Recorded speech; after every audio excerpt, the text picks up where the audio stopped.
Hello Retromovie fans, my name is Retromoviegirl, and today I have my currently reading plus a review of Cindy Gerard's Feel the Heat. I'm going to review this book. I'm going to start with a short synopsis.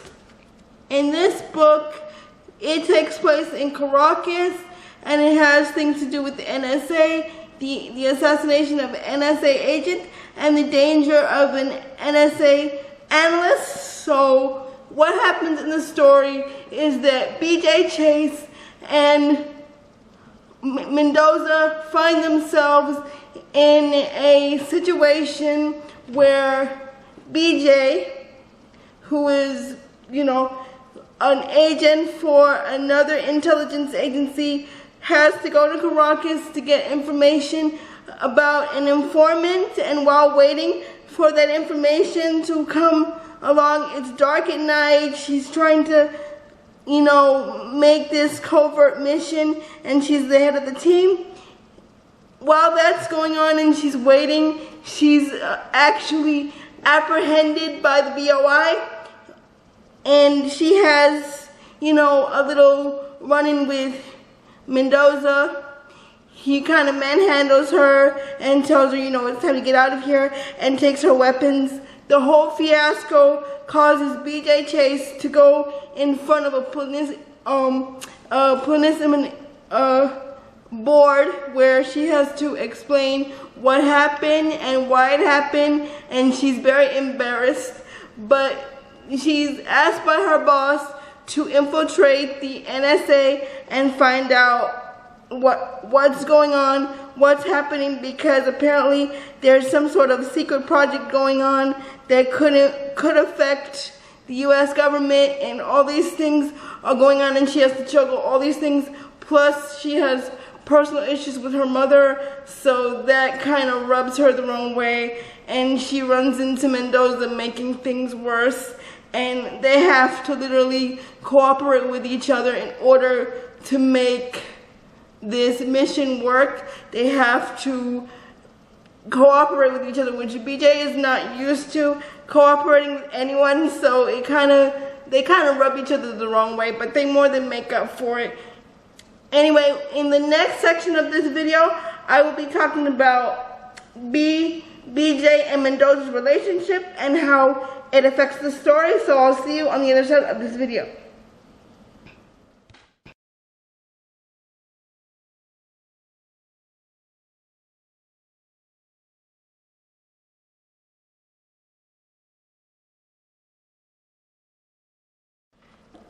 Okay, BJ Chase and Raphael Mendoza, like I said before, they have to work together, and they have to actually visit his family because he has family issues as well. Certain members of his family were killed. I'm not going to say which ones because that is a spoiler, and you guys know I don't do spoilers as much as possible, but they have to pretend to be engaged, and she has to pretend to be like this gross Barbie doll character, which she never is. She's never a Barbie doll character, but they have to pretend to be engaged and fake this whole thing so that they can really understand and infiltrate exactly what's going on.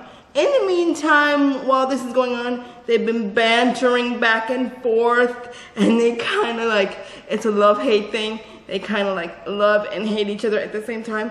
BJ is not used to using her having emotions. She's usually very strong and upright, and she doesn't let anybody get inside her head, which is hard because Raphael really wants to get inside her head.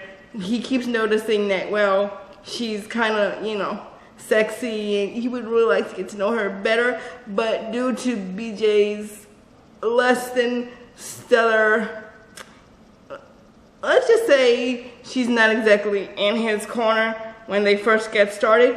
But as the relationship and the things that go on develop, they apologize to each other.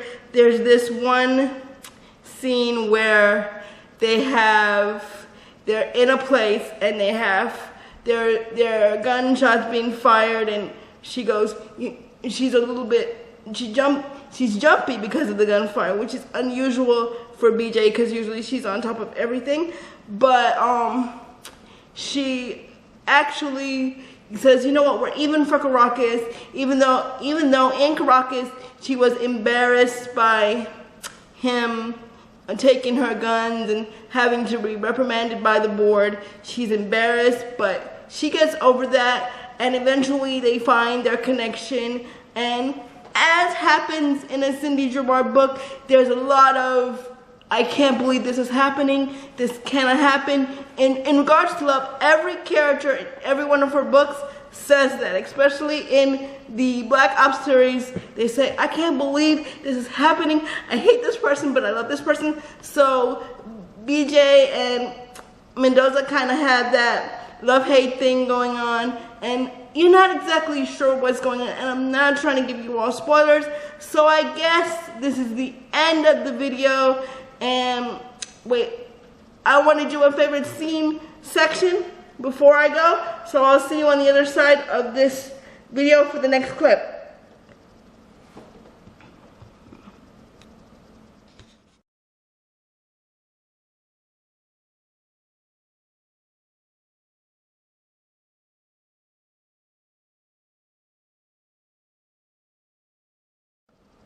Now I'm on to the part where my favorite scene. There's a scene where they've gotten into the truck, and him and his other colleagues, which there are other books about them, but anyways, he has this colleague in the back seat, and she's in the front seat, and she's got a gun, and she's loading the clip, and he goes, whoa, I love this woman, a woman always ready for a shootout. And he turns to his colleague, and he goes, have you ever met a woman you didn't like, or one that wasn't up for action? He goes, no. And then there's this other scene where he's shooting a high-impact weapon, which means a lot of bullets are coming out at the same time, trying to shoot these guys who have been following them for God knows how long, telling them, trying to, because they want to get in, they want to find the NSA analyst who they're trying to eliminate. So he has the gun like this on top of the car, and he's shooting, and the gun's really loud, and the guy goes, oh my God, I think I'm gonna be deaf for a month. And BJ goes, and Mendoza goes, what?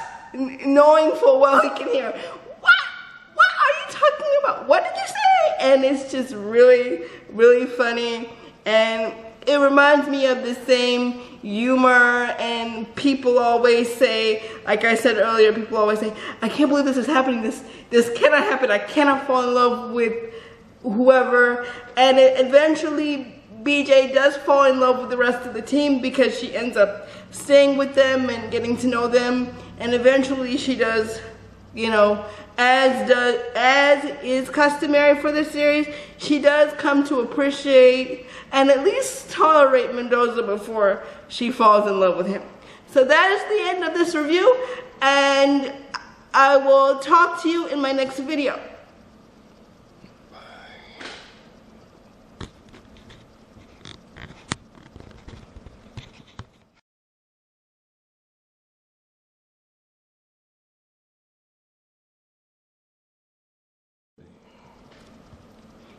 Hello, Retromoviegirl fans. I'm back with a really quick clip of my currently reading, which is Nightfall by Sherry Adair. I don't know very much about this book, but I'm 80 pages in and already loving it. It takes place in, I believe, South Africa with a fake intelligence agency, unlike the review I just filmed, that has everything to do with real life intelligence agencies. This is not one of them. It's written by Sherry Adair, and I'll put her website down below so you can see the reading order and the other books that she's published. And it has to do with a member of the media. I think she's PR, and she's been laughed out of Georgia, so she was sent to Africa to cover this major disease that's going on in this war that's going on, she comes across a man named Simon Blackthorn, and she's kind of, due to the president of Africa, this is a fictional part of Africa, and due to the president's protection of her, the president kind of forces her to be followed by Simon because things have been happening on the border, and he's afraid that she might get hurt if she goes by herself. And it's just the story of Simon and Kaz, I believe her name is, and Kaz being protected by Simon, who is a wizard, by the way. That was not what I expected from this book. I expected a straightforward, procedural, but that's not what I'm getting. But as soon as I'm finished reading this, I'm about 80 pages in, and as soon as I'm finished reading this, there'll be a review up on my channel, so stay tuned for that. And if you want to, subscribe so you don't miss a video, and I'll see you in my very next video. Bye.